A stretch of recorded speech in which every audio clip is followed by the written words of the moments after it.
परिभवक्नमभीष्टदोहम् तीर्थास्पदं शिवविरिञ्च नुतं शरण्यं भृत्यार्तिहं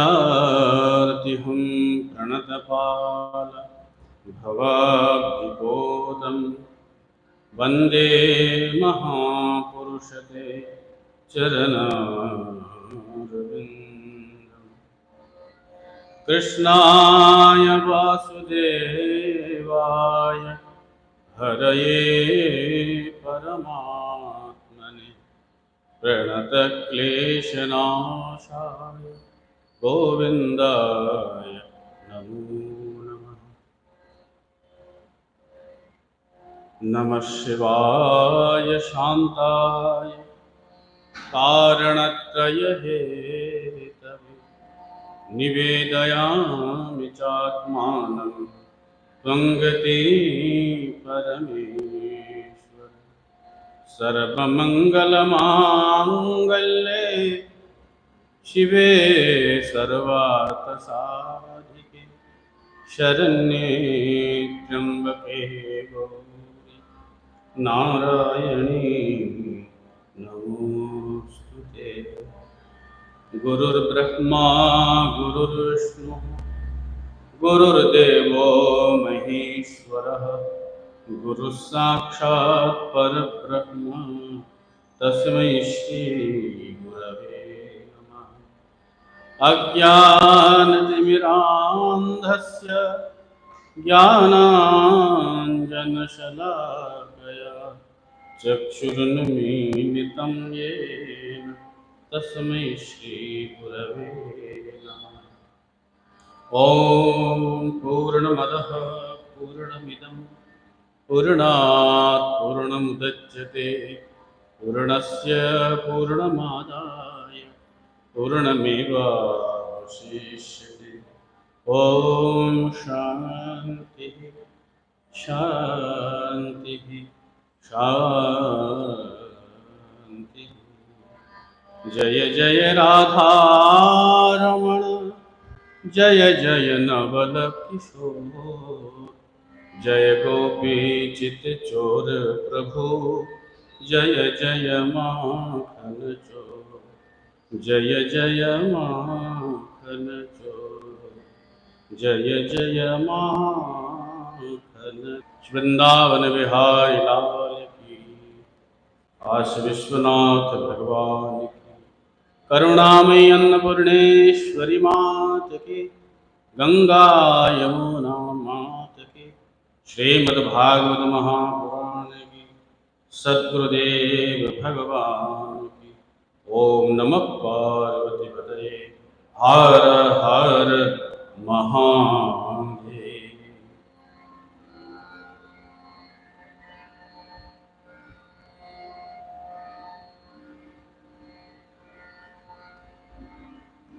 गोविंद बोलो हरि गोपाल बोलो गोविंद।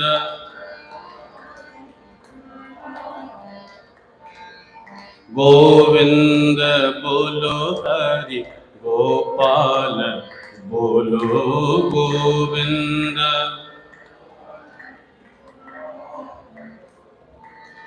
राधा रमण हरि गोविंद बोलो राधा रमण। राधा रमण हरि गोविंद बोलो राधा रमण। गोविंद बोलो हरि गोपाल बोलो गोविंद बोलो। गोविंद बोलो हरि गोपाल बोलो गोविंद बोलो। गोविंद बोलो हरि गोपाल बोलो गोविंद।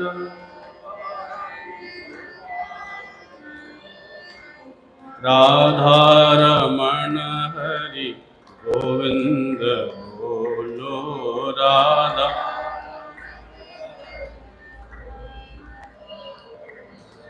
गोविंद बोलो हरि गोपाल बोलो गोविंद।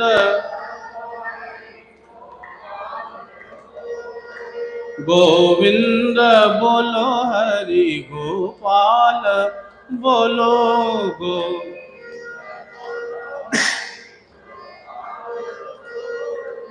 राधारमण हरि गोविंद बोलो राधा।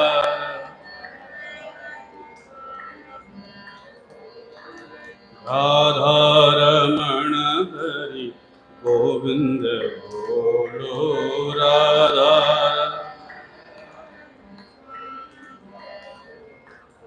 गोविंद बोलो हरि गोपाल बोलो गोविंद बोलो हरि। गोविंद बोलो हरि गोपाल बोलो गोविंद। राधारमण हरि गोविंद बोलो राधा।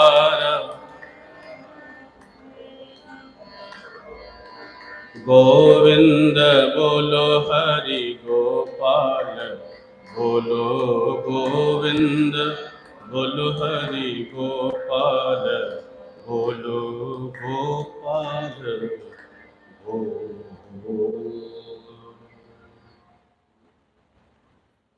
हरि ओम तत्सत। हरि ओम तत्सत। हरि ओम तत्सत। परम करुणामय सच्चिदानंद घन पर ब्रह्म परमात्मा भगवान श्री कृष्ण चंद्र जी की दिव्य मंगलमयी कृपा दृष्टि से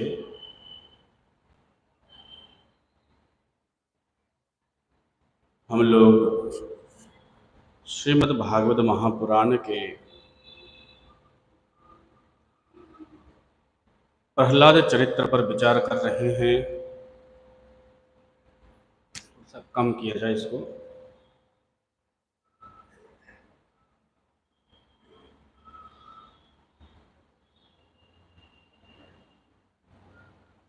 प्रहलाद जैसे परम भागवत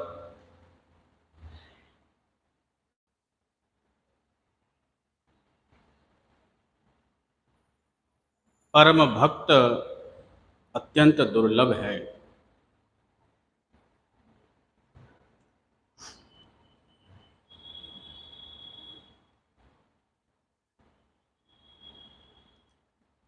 जन्म से ही प्रहलाद जी भगवत भक्ति में सदा तन्मय रहते हैं। गुरुकुल में प्रहलाद जी को भेजा गया। वहाँ पर गुरुकुल की जो शिक्षा पद्धति है उस पर भी प्रहलाद जी पर कोई प्रभाव नहीं पड़ा। जन्म से ही प्रहलाद जी के अंदर भगवत भक्ति जो है कूट कूट के भरी है। गुरुकुल के जो बाल सखा हैं, सहपाठी है, प्रहलाद जी उनको भी भगवत भक्ति के मार्ग पर ले आने की कोशिश कर रहे हैं। हमारा जीवन ऐसा हो कि हमें देख करके सामने वाला भी प्रभावित हो। भक्ति जब कोई व्यक्ति हृदय से करता है, भक्ति में दिखावा नहीं करता है, तो उसका प्रभाव सामने वाले पर जरूर पड़ता है। परंतु आपके मन में कुछ और करने में कुछ, तो आपके वाणी पर, आपके जीवन का प्रभाव किसी पर नहीं पड़ेगा। ना आपका वाणी में कोई प्रभाव रहेगा, ना आपके चरित्र का कोई प्रभाव रहेगा। और वास्तव में जो आचरण करने वाले हैं उनका प्रभाव तो कुछ बोलने की भी जरूरत नहीं है। दक्षिणामूर्ति स्तोत्र में एक श्लोक है, गुरुस्तु मौनम व्याख्यानम शिष्यस्तु छिन्न संशयाः। ज्ञान का उपदेश गुरु दे रहे हैं, परंतु मुख से कुछ कह नहीं रहे।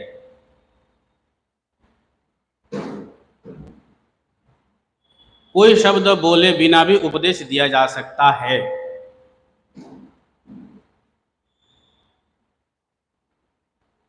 दक्षिणामूर्ति भगवान का जो स्वरूप आपने देखा होगा कि गुरु मौन बैठे हैं और शिष्य का संदेह छेद हो रहा है।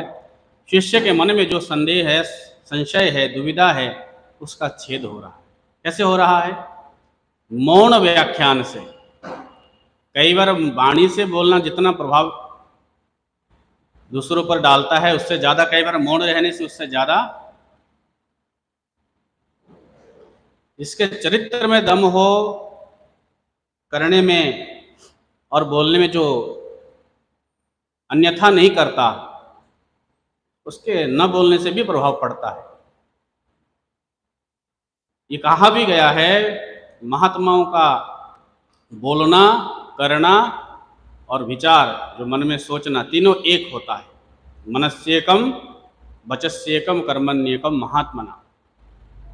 महात्माओं का मन में जो विचार चलता है, वो कर्म में, वो वाणी में वही बात आती है। परंतु जो दुरात्मा होगा, वो मनस्यन्यत वचस्यन्यत कर्मण्यन्यत दुरात्मना। वो बोलेगा कुछ, करेगा कुछ। तो जो भगवत भक्त हैं, उसका जीवन ऐसा हो कि उसके जीवन को देखते हुए सामने वाला भी सुधर जाए, सामने वाला भी बदल जाए। आजकल हम लोग क्या है, कहते ज्यादा है, परंतु अपने जीवन पर आचरण नहीं करते। ये केवल हम आपके लिए नहीं कह रहे, हम अपने आप को भी समझा रहे हैं। जब हम मंच में बैठते हैं तो ये मानो हम सामने ये नहीं देखते कि सामने आप है। हम तो अपने मन को ही सामने रख करके कहते हैं, मानो इस मन को ही हम कह रहे हैं, अपने पर भी कह रहे हैं कि हम लोग कहते बहुत कुछ, परंतु आचरण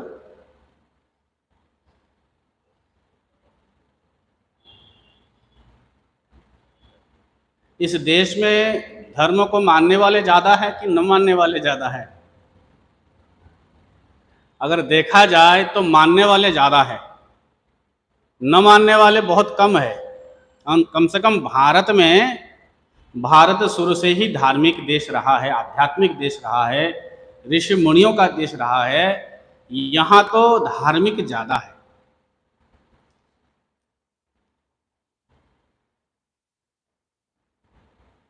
परंतु क्या धर्म का संस्थापन है समाज में? है।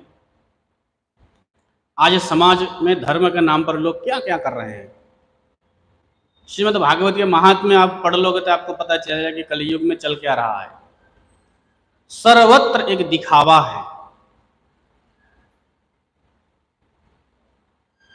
सर्वत्र प्रदर्शन है। जहां भी जाओगे प्रदर्शन के नाम पर प्रदर्शन। माताजी की जो जागरण होती है ना, माता का जागरण, लाखों करोड़ तो ऐसे फूक देंगे, रास्ते में क्या कर देंगे, जुलूस निकाल करके लाखों रुपए फूक देते हैं। इसका प्रभाव हमारे ऊपर क्या पड़ता है बताओ? कितना परसेंट उसका लाभ हम लेते हैं?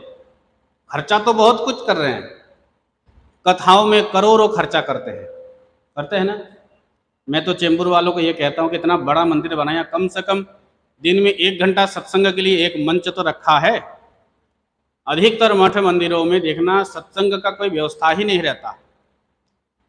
परंतु मुंबई में एक विशेषता है कि मुंबई है तो माया नगरी, परंतु ऐसा कई जगह मुंबई में आज भी है जहां पर नित्य सत्संग प्राप्त है। क्योंकि सत्संग ही ऐसा है जो हमारा विचार को शुद्ध करेगा, विवेक को शुद्ध करेगा, विवेक को जगाएगा। यह सोया हुआ मनुष्य कब से सोया है, उसको जगाने का काम जो है अगर कोई कर सकता है तो सत्संग कर सकता है। तो कम से कम एक मंदिर है तो वहां कुछ सत्संग का आयोजन अवश्य रखना चाहिए। केवल उसमें प्रदर्शन ना हो, है ना। मंदिर बनाया, उसमें ट्रस्ट बना दिया, कमिटी बना दिया, बस लगो उसमें। कोई सभापति बनेगा, कोई सेक्रेटरी बनेगा, कोई अध्यक्ष बनेगा, कोई उपाध्यक्ष बनेगा। अब इसीलिए मंदिर बनाया था क्या? मंदिर का निर्माण इसलिए होता है। तो सर्वत्र देखो धर्म का प्रदर्शन बहुत ज्यादा है, धर्म ध्वजित ज्यादा है।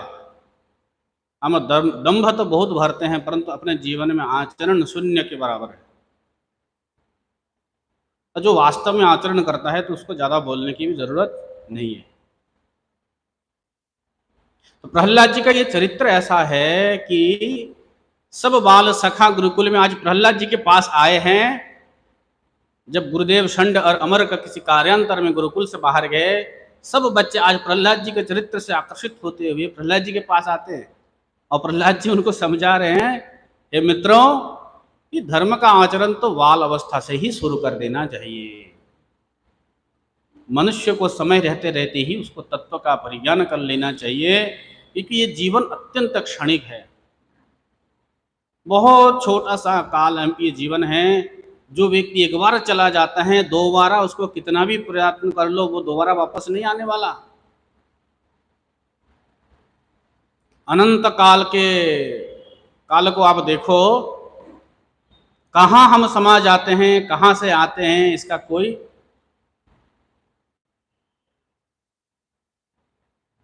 मरने के बाद कहाँ चले जाते हैं हम, कहाँ जाएंगे कोई पता नहीं, कहाँ जाएंगे। अभी सोचो, अभी तक घर है, मरने के बाद ये जीव जाता कहाँ है। नचिकेता के मन में यही से शुरुआत हुई तत्व जिज्ञासा की, आत्मा मरने के बाद कहाँ जाता है, ये रहता कि नहीं रहता। वहीं से नचिकेता के जीवन में तत्व जिज्ञासा का प्रारंभ हुआ। तो नचिकेता प्रहलाद जी के चरित्र से आकर्षित होते हुए सब गुरुकुल के बच्चे आए। प्रहलाद जी ने कहा, बचपन से ही हमें धर्म का आचरण करें, जीवन समय रहते रहते तत्व का ज्ञान कर लें, तद व्यतिरिक्त जीव को कभी भी शांति नहीं मिलेगा। और प्रहलाद जी के वाणी पर इतना प्रभाव था कि गुरुकुल के सभी बच्चे प्रभावित हो गए महाराज, एकाएक सब प्रभावित हो गए। अब गुरुदेव ने जो सिखाया, षंड और अमर्क ने दैत्यों की जो संस्कृति उनको सिखाया गया, गुरुकुल के सभी बच्चे अब उन चीजों में ज्यादा रुचि नहीं ले रहे हैं। सब प्रहलाद जी के बातों में इतना प्रभावित हो गया कि सब जो है भक्ति में लग गए, सब ओम नमो भगवते वासुदेवाय का जप करने लग गए। गुरुदेव आगे देखा कि सभी गुरुकुल के बच्चे आंख मूंद करके जो है मुद्रा लगा करके भगवत चिंतन कर रहे हैं, ध्यान कर रहे हैं, ओम नमो भगवते वासुदेवाय का जप कर रहे हैं, भगवान की अर्चना कर रहे हैं। आज षंड अमर को देख करके आश्चर्यचकित हो गए। ये प्रहलाद अगर यहाँ रहेगा, ये तो खुद तो मरेगा ही और हमको भी मरवाएगा। पहले से ही हिरण्यकशिपु हमारे ऊपर बड़े नाराज है। हमने कुछ किया नहीं, फिर भी ये समझते हैं कि हमने ही सब कुछ किया। षंड अमर्क ने तुरंत हिरण्यकशिपु को खबर भेजा, समाचार भेजा कि महाराज आपका पुत्र जो है ये कर रहे हैं। अब तो ये पूरे गुरुकुल को ही जो है अपने लपेटे में ले लिया। अब तक तो अकेले कर रहे थे, अब तो जो गुरुकुल के सभी बच्चों को जो है ये विष्णु की भक्ति सिखा रहे हैं, भगवत भक्ति सिखा रहे हैं। अब हम क्या करें, अब आप ही कोई उपाय कीजिए। तो हिरण्यकशिपु पहले भी कई तरीका आजमा चुके थे कि प्रहलाद जी का विनाश किया जाए, नुकसान पहुंचाया जाए, परंतु उसमें सफल नहीं हुए। आज हिरण्यकशिपु ने यह ठान लिया कि आज तुझे मारूंगा तो मैं खुद ही मारूंगा, आज किसी और के द्वारा नहीं, न हाथी भेजूंगा, न सर्प के उसमें गड्ढे में डालूंगा, आज हम सीधा तुझे अपने हाथ से मारूंगा।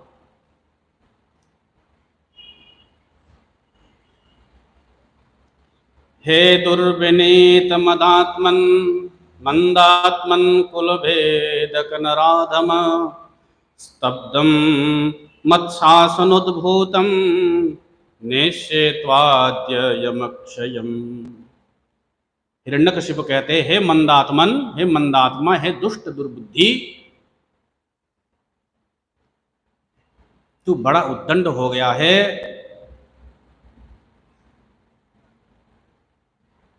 तो इतना नीच हो गया है कि कुल का कोई ख्याल भी नहीं कर रहा है, अपने पिता का सम्मान नहीं कर रहा है, समाज की जो परंपरा है उसका तू सम्मान नहीं कर रहा है, इतना उद्दंड हो गया है तू।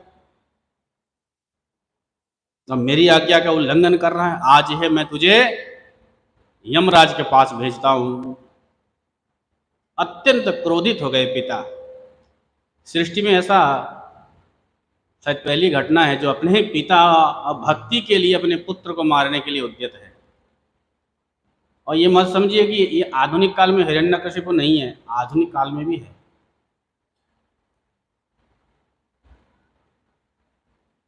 आज भी हम अपने बच्चों को मंदिर में जाने से, भक्ति करने से रोकते हैं। हम सोचते हैं कि भक्ति करेगा तो बच्चा बिगड़ जाएगा। खुद तो हम गड्ढे में है ही, और बाकी बच्चे कुछ अगर कोई भक्ति करे तो उसको भी जोर जबरदस्ती डालते हैं, संसार में डालते हैं उसको गड्ढे में। आपको खुद भी पता है कि संसार में है क्या, पता है ना। फिर भी देखो, बच्चा अगर कहीं भी थोड़ी सी भक्ति करने लगते तो माँ बाप उद्विग्न हो जाते हैं कि बेटा साधु बन जाएगा तो। अरे साधु बनेगा तो कम से कम 21 पीढ़ी को उद्धार कर देगा। इसी में वर्णन आया है, भगवान कहते हैं, हे प्रहलाद, आज तुम्हारा 21 पीढ़ी उद्धार हो गया है। कुलम पवित्रम जननी कृतार्ता वसुंधरा पुण्यवती च तेना। हमारे शास्त्र में कहा गया, किसी कुल में अगर कोई ब्रह्मज्ञानी पैदा हो जाए, कोई भगवत भक्त पैदा हो जाए जिसने ईश्वर का साक्षात्कार किया हो, उस कुल धन्य हो जाता है, उस माता धन्य हो जाती है, और धरती भी धन्य धन्य हो जाती है। अपार ब्रह्म है ना, अपार ब्रह्म समुद्र में जिसने अपने गोता लगाया हो, ऐसा कोई भक्त अगर पैदा हो, ज्ञानी पैदा हो, वो 21 कुल को तड़ लेते हैं महाराज। 21 कुल। तो किसमें ज्यादा फायदा है? उसको खींच करके संसार में डालने से ज्यादा फायदा है? किसमें ज्यादा फायदा है? हमें तुरंत लाभ चाहिए। क्षणिक लाभ के लिए हम बड़े लाभ को ठुकराते हैं। अगर कोई भगवत भक्त बन जाए किसी कुल में तो वो कुल पवित्र हो जाता है महाराज। इसलिए हमेशा आप बच्चों को धर्म के लिए प्रेरणा देना चाहिए। धर्म से जुड़ करके रहेगा तो आपका बच्चा सही रहेगा।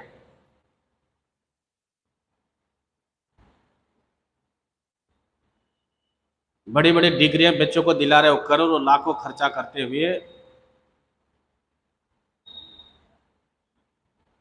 यही मुंबई की घटना आपको बताऊं, एक माताजी अपने बच्चों को पढ़ने के लिए अमेरिका भेजा, लाखों खर्चा करके यूएसए भेजा बच्चों को पढ़ाने के लिए। जब बच्चे पढ़े तो उसमें उसको नौकरी लग गई, कुछ महीने नौकरी किया, कुछ किसी कारण से उसका वहाँ कुछ झगड़ा हो गया तो अमेरिका छोड़ के भारत आ गया। मुंबई की बात कर रहा हूँ। और भारत आते माता ने सोचा बच्चा का कैसे ठीक किया जाए, तो एक शादी करवा दे। जो सबसे पहले माताएं करती है कि शायद शादी करा देंगे तो बच्चे का दिमाग थोड़ा ठंडा होगा। थोड़ा ज़्यादा जो है बच्चा बातों पर क्रोध करता है, तो माँ बाप भी बड़े उसके सामने दीनहीन रहता है। आजकल के बच्चों के सामने माँ बाप क्या है, महाराज दीन बन जाते हैं माँ बाप। माने ये नौकर चाकर है, क्या करेगा। ज़्यादा बोलेगा तो माँ बाप के ऊपर भी बम की तरफ फट जाएगा। तो माँ बाप देखो बुढ़ापे में बड़े असहाय हो जाते हैं। क्या इसी के लिए क्या बच्चों का लालन पालन करते हैं हम? बताइए। पूरे जिंदगी भर बिना खाए पिए बच्चों को खिलाते हैं, रातों रात माताएं खुद न सो करके बच्चों को सुलाते हैं। छोटे जब बच्चे होते हैं बिस्तर पे जो है रात में आधी रात में पेशाब कर दिया, माँ कैसे सोएगी? उठना पड़ता है, उसको जगना पड़ता है महाराज। बहुत कठिनाई से नींद आई थी, बच्चे रोने लगते तो माँ जग जाती है, क्या करें। इतना कष्ट है, आप सोचोगे इतना कष्ट सहकर किसी बच्चे को लालन पालन का किया माँ बाप ने, और पिता मानो कहाँ कहाँ दर दर भटकते हैं पैसे कमाने के लिए, और वो बच्चे जब बड़े होते हैं तो इतना माँ बाप के ऊपर जैसे जम है, सामने कोई यमराज जैसे दंड लेकर के खड़े रहते हैं, इसी प्रकार आजकल अच्छा कोई पुत्र मिलना बहुत कठिन हो गया, क्योंकि सारा पुण्यात्मा तो आ नहीं रहे हैं, इतना पापी है सब कलयुग में उतर रहे हैं, है ना। कलयुग में कौन आएंगे महाराज, इतना पापी आत्मा है, दुष्ट आत्मा है, यही कलयुग में ज्यादा टपक रहे हैं। मानो ऐसे बात करते ही ऐसा लगता है कि अभी अभी शायद नरक से उठ करके आया होगा। इनकी बोली है, भाषा है ना, ना वाणियों में मिठास है, ना जीवन में कोई उत्कर्ष है, अलग टाइप का। ये पता लगता है कि ये कहाँ कहाँ से आया हुआ, पता नहीं किसी हिंस्र योनि से आया हुआ मनुष्य में किसी कारण आ गया। तो माँ बाप भी डरे डरे रहते हैं, मानो अत्यंत दीन है। उन्होंने भी अपने बच्चों को भेजा कि अमेरिका की पढ़ के आया, अब आया तो शादी करवा दिया, अब शादी करा के बच्चा चला गया किसी और शहर में, अब माँ बाप का खबर भी ना ले, तो क्या फायदा बताओ, क्या फायदा। इसका कारण है कि बचपन से बच्चों को भगवत भक्ति नहीं सिखाओगे, उसके हृदय में, उसके चित्त में वो संस्कार नहीं डालोगे, तब तक कोई फायदा नहीं। चाहे आप उसके पीछे लाखों करोड़ों का डिग्री उसको दिलाओ, है ना, तो कोई फायदा नहीं है। जब उसको सामान्य बोध नहीं है ना, वो क्या मनुष्य है क्या, आकृति से मनुष्य है परंतु प्रकृति से वो पशु है, बल्कि पशु भी अपने माँ बाप से प्रेम करता है भाई। ऐसा ऐसा दृश्य आजकल नजर में आता है तो देख करके मन विचलित हो जाता है कि क्या संसार चल रहा है, क्या कलयुग आ चुका है, बड़ा भयंकर दृश्य है। आज प्रहलाद जी को भी पिता जो है कह रहे कि हम आज खुद ही तुझे मारूंगा। प्रहलाद जी क्या करें, प्रहलाद जी हाथ जोड़ करके पिता के सामने खड़े रहे, अत्यंत कोमल बनते हुए खड़े रहे। पिता से कहें, पिताजी ये असुर भाव सही नहीं है। जहियासुरम भावमिमं तमात्मनः समं मनोधत्स्व न सन्ति विद्विषः ऋते जितात्मन उत्पतस्थितात तद्देहि अनन्तस्य महत् समर्हणम। हे पिताजी, आप इस असुर भाव को त्याग दीजिए, इसमें किसी का कोई कल्याण नहीं होने वाला है।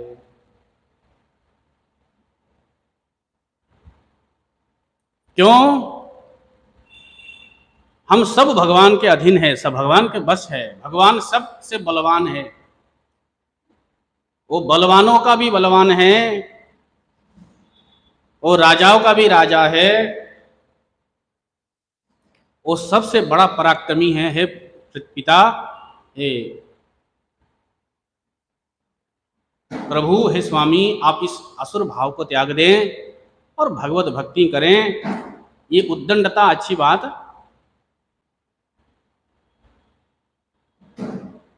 मन को आप सबके प्रति समान बनाइए। समम मनो धत्स नहीं संत विद्विषः। हे पिताजी, किसी के प्रति राग द्वेष ये अच्छी बात नहीं है, वो भी भगवान के प्रति इतना द्वेष ठीक नहीं है। भगवान सबके लिए बराबर है, वो सबको चलाने वाला है, सृष्टि का अधिष्ठान है, आधार है, आश्रय है। भगवत विद्वेष से कभी भी किसी का कल्याण नहीं होगा। इसलिए हे पिताजी, आप शांत हो जाइए।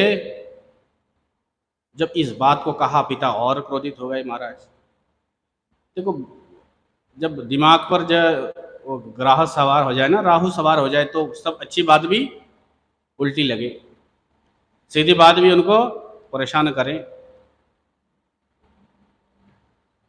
अब हिरण्यकशिपु बोल पड़ा, अब बता कहाँ है तेरा भगवान, कहाँ है तेरा विष्णु। यस्त्वया मंद भाग्योक्तो मदन्यो जगदीश्वरः क्वासौ यदि सर्वत्र कस्मात् स्तंभे न दृश्यते। कहाँ है वो भगवान जिसकी तू इतना बड़ाई कर रहा है,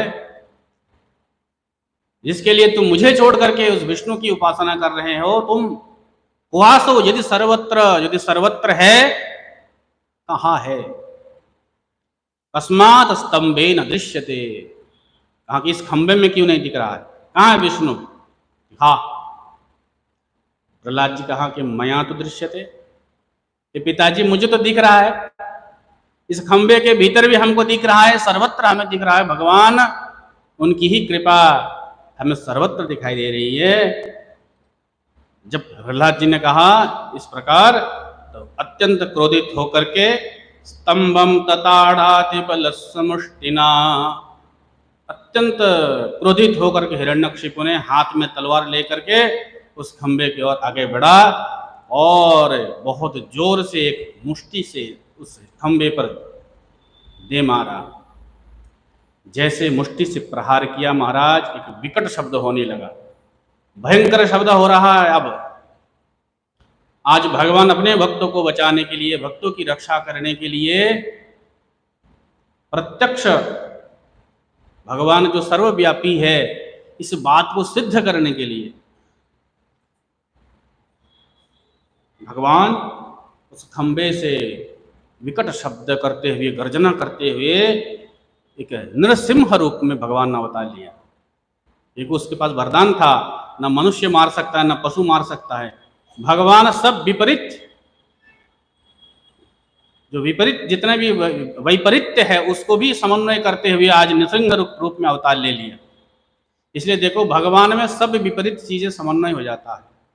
नृसिंह रूपों में हमने ये चीज को देखा है। कैसे?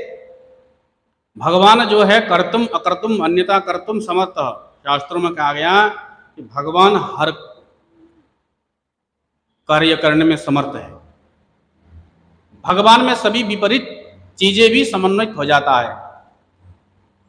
आधा मनुष्य आधा पशु, दोनों विपरीत है ना। आज तक ऐसा कोई प्राणी हुए? तो ये दिखाता है कि भगवान चाहे तो सब कुछ कर सकता है। सब विपरीत चीजों को भी भगवान समन्वय कर सकते हैं।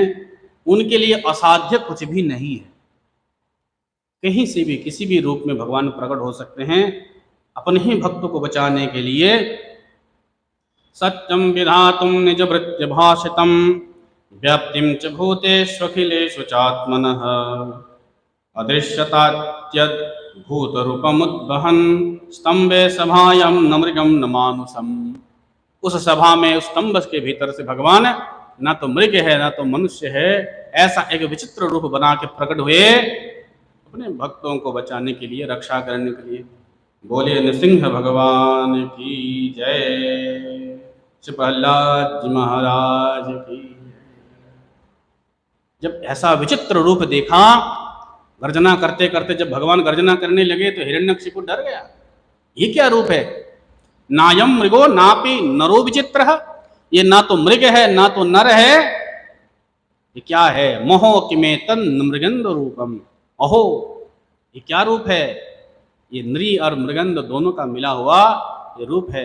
क्या मुझे मारने के लिए विष्णु ने ये कोई छल रचा है? कोई कपट कर रहे हैं? ये कोई ऐसा प्रपंच रचा है? हिरण्यकशिपु देखते ही क्रोधित हो गए और भगवान इतना भयंकर गर्जना किया। महाराज ये वर्णन है कि जितने असुर थे सब आधा से ज्यादा तो मूर्छित होकर गिर पड़े।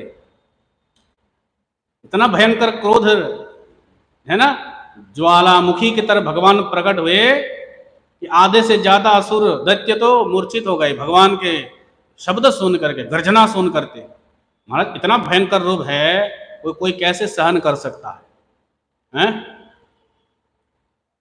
बाकी बचे कुछ था वो सब भाग गया, हिरण्यकशिपु अकेले पड़ गए। बेचारे क्या करें, भगवान के ऊपर झपट पड़े, भगवान को मारने दौड़े और भगवान ने उसको पकड़ करके ले जा गया। कहाँ ले गए? चौखट पे। क्योंकि घर के भीतर भी नहीं मार सकता था, घर के बाहर भी नहीं मार सकता था, जमीन पे भी नहीं मार सकता था, आसमान में भी नहीं मार सकता, तो भगवान ने ले गए उसको चौखट में। समय सायंकाल था, ना दिन में मार सकता था ना रात में मार सकता है। और बैठ गए भगवान उसके ऊपर, चौखट के ऊपर, और अपने ही दोनों उरु के ऊपर उसको स्थापित करते, अपने ही नाखून से, क्योंकि अस्त्र भी इस्तेमाल नहीं कर सकते, अस्त्र का भी इस्तेमाल करना संभव नहीं है। भगवान अपने भक्तों के लिए क्या क्या करते हैं बताओ। अर्जुन ने संकल्प ले लिया, आज अगर जयद्रथ को नहीं मार पाया तो आज ही हम सायंकाल में स्वयं का प्राण मैं त्याग दूंगा। अब उसको बचाने के लिए भगवान क्या क्या करे इतना नाटक करना पड़े। संकल्प था कि हम अस्त्र उठा के युद्ध नहीं लड़ेंगे। जब भीष्म पितामह के सामने अर्जुन मोह दिखा रहा था, माया दिखा रहा था, ममत्व दिखा रहा था, तो भगवान नौटंकी किया, दिखाओ तो आज हम लड़ते हैं, अगर तू नहीं लड़ रहा तो हम लड़ेंगे। अर्जुन के मन में वो साहस दिलाने के लिए, उसको उसमें कर्तव्य बुद्धि पैदा करने के लिए भगवान ने क्या क्या लीलाएं की बताओ। उस लीला धारी को आप बनाओ, जैसा मर्जी बनाओ, भक्ति से वो सब कुछ बनते हैं। एकमात्र भक्ति है जिसके द्वारा भगवान प्रसन्न होते हैं।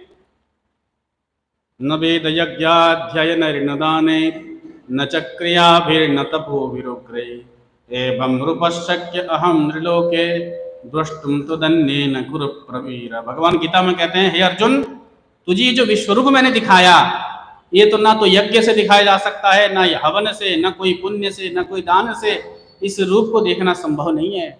वो केवल किससे देखा जा सकता है? भक्ति, अनन्य भक्ति से ही भगवान वशभूत होते हैं, भक्त के अधीन हो जाते हैं। आज जो है अपने ही भक्तों के लिए भगवान ने ऐसा अद्भुत विचित्र रूप धारण किया। हिरण्यकशिपु को मारने दौड़े, भगवान ने उसको ले जाकर के चौखट में अपने ही नाखून से उसका आंतड़ियों को चीड़ करते हुए, पेट को फाड़ते हुए, जितना आंतड़ी था ना उसको लेकर के,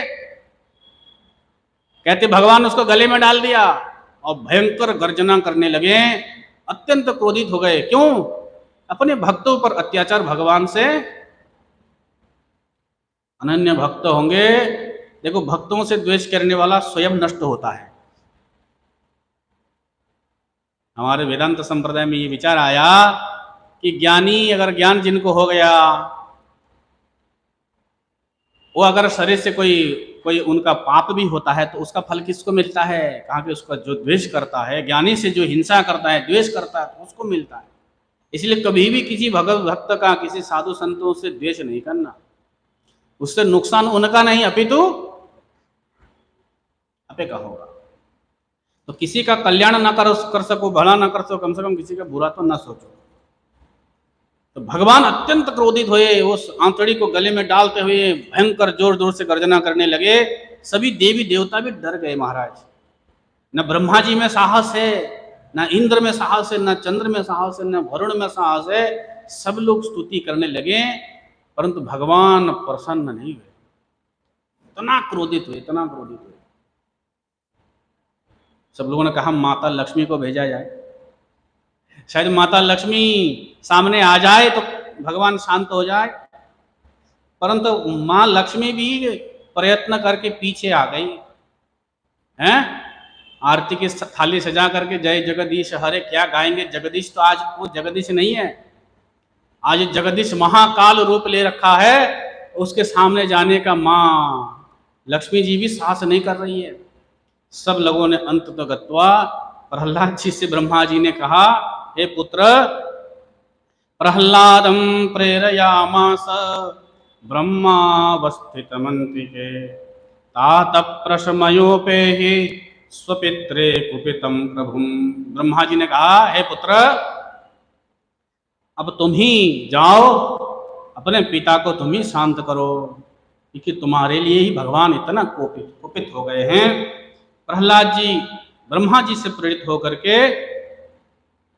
भगवान के पास जाकर के साष्टांग दंडवत प्रणाम करते हुए भगवान के सामने लेट गए। जब प्रहलाद जी को देखा तो भगवान, है ना, स्नेह से द्रवीभूत हो गए। आज परब्रह्म परमात्मा मानो ऐसे गल गए हैं, जैसे अग्नि में उबला हुआ सब्जी आलू कैसे गल जाता है, पता है ना, स्नेह से द्रवीभूत हो जाते हैं महाराज।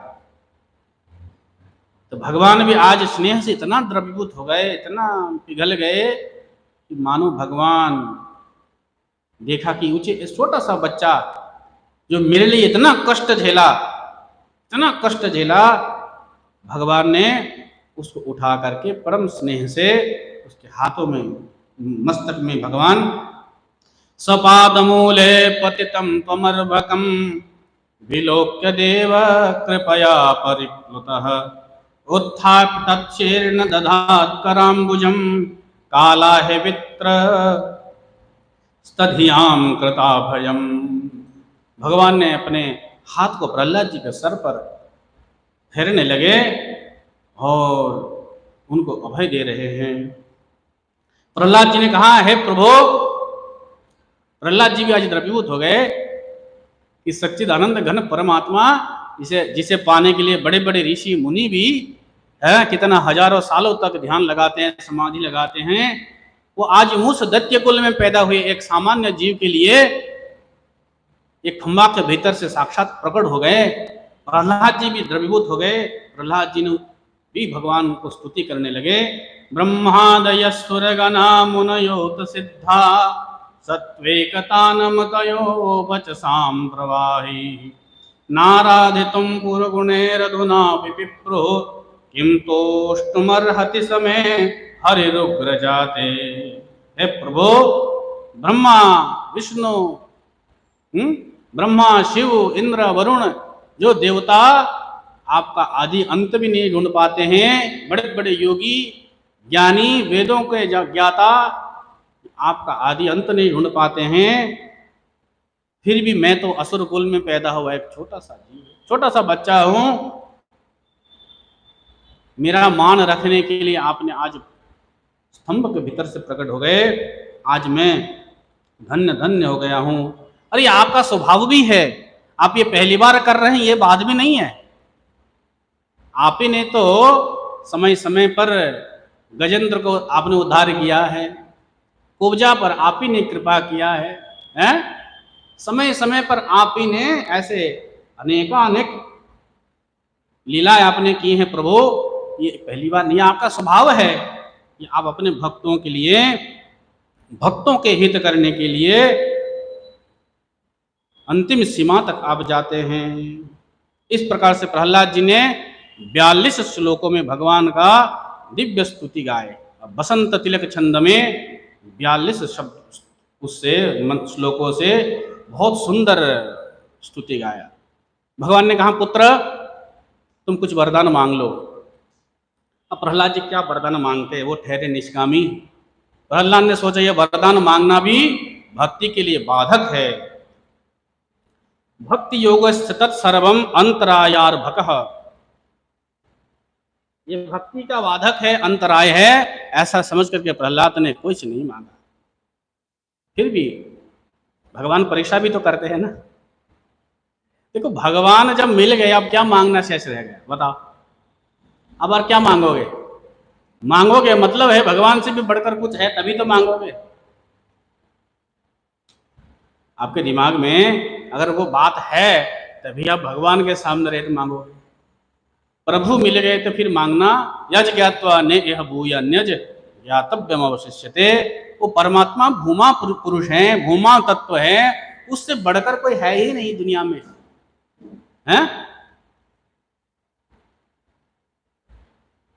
रामकृष्ण परमहंस जी ने एक दिन विवेकानंद से कहा, मान लो तू एक मधुमक्खी है और मधु से भरा हुआ एक घड़ा है, कलश है, तो किधर बैठ के पिएगा? तुझे मधु पीना है, मधुपान करना है। तो विवेकानंद तो थोड़ा युक्तिवादी थे, तो कहा कि हम किनारे बैठेंगे और पिएंगे जरा जरा थोड़ा थोड़ा उसमें चोंच मार मार करके। तो रामकृष्ण परमहंस जी ने कहा, अरे बेवकूफ, ये ब्रह्म समुद्र है, इसमें कोई मरता तद्रूप हो जाता है। उस व्यापक ब्रह्म को जान करके कोई व्यापक हो जाता है महाराज, उससे बढ़कर कोई है क्या? उसे प्राप्त कर लोगे तो फिर तुम्हारी सारी परिच्छिन्नताएं, सभी जिज्ञासाएं, सभी इच्छाएं शांत हो जाएगी, क्योंकि उससे बढ़कर कोई, उस ब्रह्म तत्व को जान लोगे, पा लोगे तो फिर कुछ भी पाना अवशेष नहीं बचेगा। भगवान ने कहा तुम वरदान मांगो। प्रहलाद जी ने कहा प्रभु अगर वरदान देना है तो एक ही वरदान दीजिए कि मन में कोई कामना ही न उठे। फिर भी प्रहलाद जी एक वरदान तो मांग लिया। क्या मांगा? वो भी अपने लिए नहीं, अपने पिता के लिए। जैसे नचिकेता ने मांगा था यमराज से, भगवान से भी प्रहलाद जी ने मांगा, हे प्रभु मेरे पिताजी दैत्य कुल से हैं, तो दैत्यों का संस्कार तो उनके ऊपर हावी होना कोई अस्वाभाविक नहीं है। मैं आपसे ये प्रार्थना करता हूँ कि आप मेरे पिता का सभी दुष्टता को क्षमा करें, सभी अपराधों को क्षमा करें प्रभु। भगवान ने कहा तथास्तु। अब करना क्या है? तो भगवान ने कहा मैं ये चाहता हूं, यद्यपि तुम्हारे लिए अब करना कुछ शेष नहीं है, फिर भी मेरी इच्छा है तुम एक मनवंतर तक इस सिंहासन पर आरूढ़ हो जाओ और इस राज्य का प्रतिपालन करो। एक मनवंतर काल। एक मनवंतर काल कितना है पता है? एक मनु का शासन कितना चलता है? ब्रह्मा जी का जो एक दिन होता है उसमें 1000 चतुर्युगी चलता है महाराज। ब्रह्मा जी का आयु कितना? 1000 साल। उसमें एक दिन होता है ब्रह्मा जी का। एक दिन मतलब 12 घंटा। एक दिन मानी पूरा 24 घंटा नहीं, मानी दिन का जो 12 घंटा है और रात्रि का 12 घंटा मिला के 24 घंटा होता है। तो 2000 चतुर्युगी जब घूम जाता है तो मान लो ब्रह्मा का एक दिन पूरा होता है। एक चतुर्युगी में कितना दिन है बताओ? आप सोचो। चतुर्युगी का मतलब सत्य, त्रेता, द्वापर, कली, ये 4 युग एक बार घूमते हैं। ऐसे 2000 बार जब घूम जाता तो ब्रह्मा जी का एक दिन होता है। ये सनातन है। और ब्रह्मा जी का जो दिन का आधा हिस्सा है, माने दिवा भाग है, वो कितने चतुर्युगी का हुआ? 1000 चतुर्युगी का। उस 1000 चतुर्युगी में 14 मनु का शासन होता है। एक एक मनु 71 चतुर्युगी तक शासन करते हैं। 71 मतलब 71 चतुर्युगी से थोड़ा ज्यादा समय काल, इतना काल तक एक मनु का शासन चलता है। अभी हम किस मनु के अंडर में हैं? अभी ब्रह्मा जी के जो द्वितीय परार्ध है, ब्रह्मा जी का अभी 50 साल हो चुका है। अभी जिस ब्रह्मा के अंडर में हम है उस ब्रह्मा का अभी 50 वर्ष उम्र हो चुका है। अभी उत्तरार्ध चल रहा है। द्वितीय परार्ध बोलते हैं ना, ब्रह्मणो द्वितीय परार्धे, हमारे पंडित जी संकल्प करते हैं, है ना, ब्रह्मणो अन्य द्वितीय परार्धे। अब जो है इसमें भी श्वेत 12 कल्प में हम है। और मनवंतर कौन सा है? वैवस्वत मनवंतर। ये वैवस्वत जो मनवंतर है ये 14 मनुओं में 7वां मनु है। सप्तम मनु जो वैवस्वत है उस काल में हम अभी विद्यमान है। ये सप्तम मनु 71 चतुर्युगी तक शासन करने वाले हैं। उस 71 में से अभी कौन सा चल रहा है? अष्टाविंशतितमे कलयुगे। उस 71 चतुर्युगों में से अभी सिर्फ 28वीं चतुर्युगी चल रहा है, उसका कलयुग चल रहा है। अभी 28 के बाद 29, 30, फिर 71 तक जाएगा। फिर ये वैवस्वत मनु का शासन पूरा होगा। फिर आएगा सावर्ण्य नाम का मनु आएगा। जो सावर्ण्य मनु पहले दूसरा मनवंतर जो स्वारचिस मनवंतर था उसमें राजा सुरथ था। सप्तशती में आप लोगों ने सुना होगा राजा सुरथ, जो द्वितीय मनवंतर में स्वारचिस नामक जो मनु हुए उनके मनवंतर में वो सुरथ नाम के राजा था। अब भगवती जगदम्बा की उपासना के बल पर वो 8वां मनु हुए। और अगला जो मनवंतर आने वाला है वो स्वारचिस या सावर्ण्य मनवंतर है, उसमें वो सुरथ राजा सावर्ण्य नाम के मनु होकर के पैदा होंगे। तो भगवान ने कहा हे प्रहलाद तुम एक मनवंतर तक शासन करो महाराज। आप बताओ अब ये जो कौन से काल में चल रहा है महाकालों का, किस काल खंड की बात यहां हो रही है? आप सोचो हैं प्रहलाद जी को। इसलिए ये हरि अनंत, हरि कथा अनंत। श्रीमद् भागवत में देखोगे, पुराणों में देखोगे, एक ही घटना, एक ही कथा जो है हर जगह जगह पर अलग अलग वर्णन है। क्या कारण है? श्रीमद् भागवत में वर्णन आया कि परीक्षित जी को जब साप मिला तो गंगा किनारे जाकर के कथा सुनने लगे। महाभारत में वर्णन है कि परीक्षित जी को जब साप मिला तो एक खंबा निर्माण करते हुए एक ऐसा मकान बनाया जहां पर कोई प्रवेश न कर सके। ये दोनों कथा विरुद्ध है ना। एक ही रचनाकार है, वही व्यास जी ने महाभारत लिखा, वही व्यास जी ने भागवत लिखा, तो दो तरह के कैसे लिखा? तो हमारे विद्वान लोग ये समाधान देते हैं, ये अलग अलग कल्पों में अलग अलग घटनाएं हैं। ये प्रहलाद जी भी, ये परीक्षित जी भी हर कल्प में होते रहते हैं। अनंत कालों के दृष्टि से ये अनंत कल्प चलते रहते हैं, अनंत सृष्टियां होती रहती है।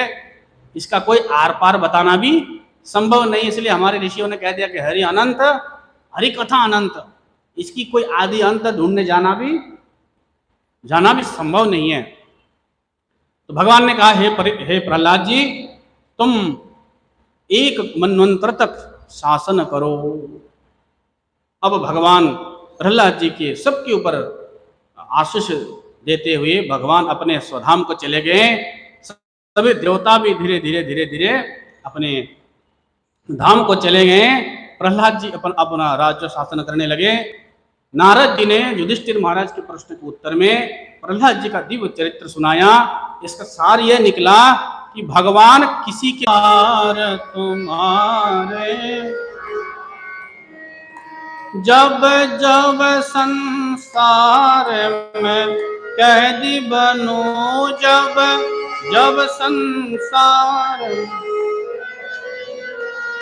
निष्काम भाव से कर्म करूं, निष्काम भाव से